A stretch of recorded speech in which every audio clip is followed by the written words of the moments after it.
I just spent time playing Cloudheim, an early access co-op survival game that promises physics-driven combat on floating Norse islands. You know what? It's a mess, but it's the kind of mess that shows glimpses of something actually interesting, buried under rough beta systems and unfinished polish. Here's the thing. I can't tell you if this game will be good at launch. What I can tell you is what works right now, what's broken, and whether you should even consider jumping into this early beta. I played Cloudheim on PC in this early beta build, completing the main progression path and about 60% of the available co-op content with 3 different squads. This review reflects the current beta state, not a finished product. The developers, Noodle Cat Games, still have time before the vague 2025 early access launch window, so some of these issues might get fixed. But I'm reviewing what exists right now, not what could exist 6 months from now. The pitch caught my attention. 4-player co-op where you fight Norse mythological creatures on floating islands, use environmental physics to create combat chaos, and build a base on a giant flying turtle. That concept sounds wild enough to work. Let's see if it does. The core loop drops you and up to 3 co-op partners onto procedurally generated floating islands.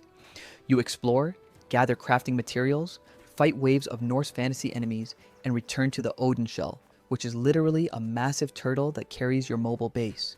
Between expeditions, you craft gear upgrades, unlock new abilities through skill trees, and customize your turtle home. On paper, this blends Valheim's survival crafting with Monster Hunter's expedition structure and Smash Bros.-style physics chaos.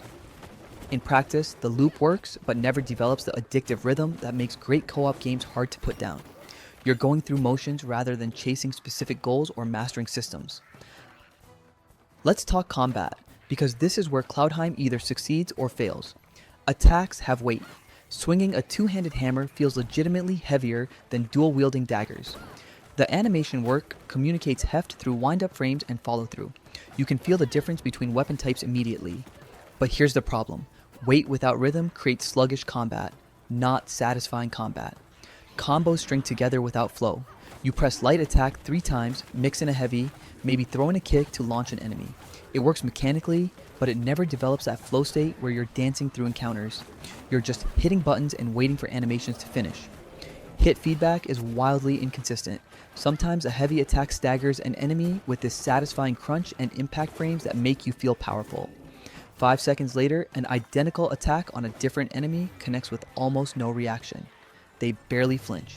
You start questioning whether your damage is even registering. That inconsistency kills combat satisfaction because you never know if you're playing well or if the game systems are just not responding properly. The physics system gets hyped in all the marketing, and I understand why.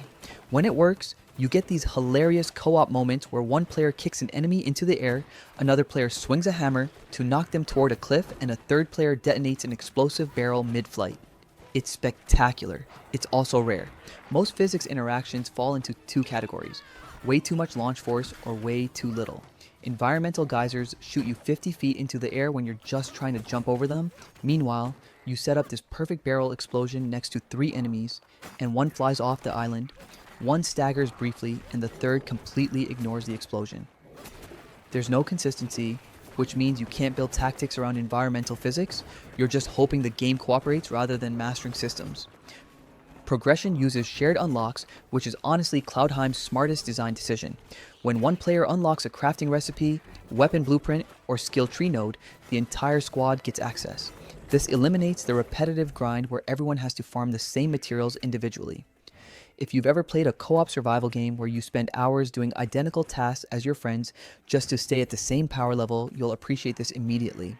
Class variety exists on paper. You can spec into tank, DPS, or support archetypes with skill trees that unlock passive bonuses and active abilities. But in this beta build, the distinctions blur together. Tanks don't feel significantly tougher. DPS doesn't output noticeably higher damage. Support buffs apply so subtly that I kept forgetting they were even active. You get lots of build choices that produce similar outcomes, which is the opposite of meaningful customization. Boss fights introduce attack patterns and phase transitions, but they lack mechanical clarity. I fought a mid-game boss that telegraphs a charging attack with this tiny animation wind-up that gets completely lost in particle effects and co-op visual noise. You're supposed to dodge or parry, Instead, I just tanked the hit because I didn't see it coming. The fight continued without real consequences because failure states are incredibly forgiving in this build. The story setup is simple. Ragnarok shattered the Norse world into floating islands, and you're salvaging what's left while fighting mythological creatures. It's not trying to be a deep narrative experience.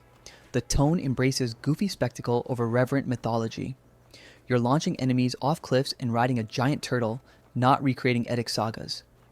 That tonal choice works when systems support the energy. The problem is, this beta constantly reminds you that you're testing unfinished software rather than experiencing a cohesive world. There's no narrative momentum, no character development, no environmental storytelling that makes exploration feel purposeful. You're just moving between islands because that's what the game loop requires. Visually, Cloudheim leans into cartoon fantasy with exaggerated proportions and saturated color palettes. Characters have oversized heads and hands. Enemies range from bulbous plant creatures to angular stone golems. The style recalls Fortnite's playful geometry without directly copying it. Environmental art is genuinely the strongest visual element. Floating islands use vertical layering, natural arches, and impossible geometry that create striking silhouettes. Waterfalls tumble into the void. Ruins jut from cliffs at surreal angles. The post-Ragnarok setting justifies this geography, and the artists exploit that creative freedom well. But here's where the presentation falls apart. Particle effects and visual clutter. During combat, especially co-op combat, the screen becomes unreadable. Explosions bloom in oversized clouds.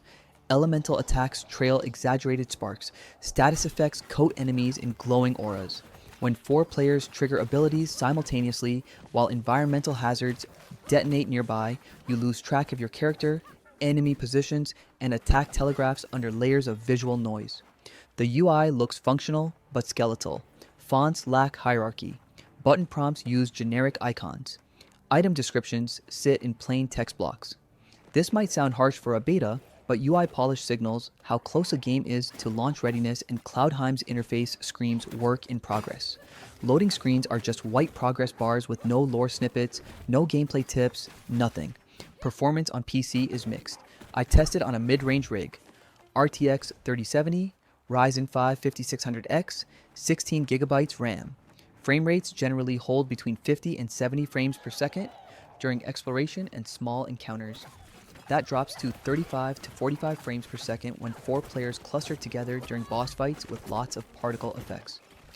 The game never crashed during my testing, which is honestly better than I expected for early beta code. Load times average 15 to 20 seconds between islands, which feels long for procedurally generated zones that aren't particularly massive. Respawn times after death run about 10 seconds, which adds up when physics jank kills you by launching you off a cliff unexpectedly. The biggest technical issue isn't performance, but physics consistency. Collision detection gets wonky. You'll jump over a small rock and launch 50 feet into the air. An enemy will clip through the ground during a knockback. Environmental objects will refuse to detonate when hit, then explode 5 seconds later for no apparent reason. These aren't occasional bugs. They happen multiple times per session. Multiplayer stability is solid. Drop-in, drop-out co-op works smoothly. Friends join mid-session without forcing host migration or progress resets. Loot uses instance drops, so each player sees their own pickups rather than competing for shared items. Voice chat functioned without technical issues, though adding proximity chat or spatial audio would enhance immersion significantly. Right now, in this beta state, Cloudheim is for co-op enthusiasts willing to tolerate rough edges in exchange for a unique concept. If you loved Valheim or Deep Rock Galactic but want something with more physics chaos and less mechanical polish, this might scratch that itch. Solo players should probably wait. The game is clearly designed around 4-player co-op, and playing alone exposes how shallow many systems feel without the social element carrying the experience. Think of Cloudheim as Valheim meets Gang Beast with a Norse mythology skin. It takes Valheim's co-op survival crafting loop and adds physics-driven combat that aims for spectacle over precision. When it works, you get moments that feel like orchestrated chaos. When it doesn't, you get jank. The Odin Shell turtle base is genuinely creative, offering more personality than static hub worlds in games like Grounded or Raft. But crafting systems offer nothing that distinguishes them from dozens of survival game peers.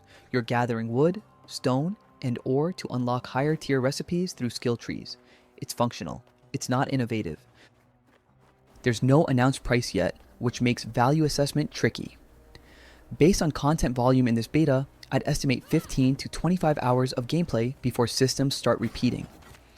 Replayability depends entirely on whether you enjoy the co-op social experience enough to tolerate mechanical repetition. At $20, this could be a solid co-op pickup for friends looking for something different. At $40, the lack of polish and content depth would be hard to justify even after launch improvements. Cloudheim currently sits at a 6 out of 10 for me, with potential to reach 8 out of 10 if core systems get tightened before launch. The concept is genuinely creative. A physics-driven co-op survival action RPG on floating Norse islands with a flying turtle base sounds exactly like the kind of weird, ambitious project that could carve out its own niche. Shared progression eliminates co-op grind frustrations. Drop-in multiplayer works smoothly. The Odin shell provides novelty even if crafting systems remain shallow. But right now, this beta undermines that potential with inconsistent execution. Physics interactions promise tactical depth but deliver random chaos. Combat has weight without rhythm. Visual clutter turns crowded encounters into unreadable messes. The placeholder UI constantly reminds you this is unfinished software. What works? Shared progression eliminates co-op grind. The Odin shell turtle base concept is creative. Drop-in multiplayer stability is solid. The Norse post-Ragnarok setting has potential. What needs work? Physics inconsistency undermines tactical depth. Combat rhythm and hit feedback have significant gaps. Visual clutter during crowded fights makes encounters unreadable. The placeholder UI needs serious polish. Crafting systems lack mechanical distinction from genre peers. If you're willing to endure rough edges and provide feedback during beta, Cloudheim offers glimpses of something creative. Co-op sessions generate funny moments when physics glitches create absurd scenarios. But I cannot recommend this to anyone expecting a polished preview. Wait for launch, watch how the developers respond to feedback, and reassess then. Noodle Cat Games has a runway to refine these systems. The question is whether they'll prioritize fixing fundamentals over adding content. Right now, Cloudheim feels like a sketch of potential rather than a realization of it. That might be fine for early beta, but the clock is ticking. Let me know in the comments, have you tried Cloudheim's beta? What's your take on physics-driven combat in co-op games? Does the concept sound interesting enough to overlook early access jank? Or are you waiting for launch? I'd love to hear your thoughts. If you found this review helpful, hit that like button and subscribe for more honest game reviews. I post regular deep dives and previews, so check the channel for upcoming videos and tell me in the comments what you'd like to see next.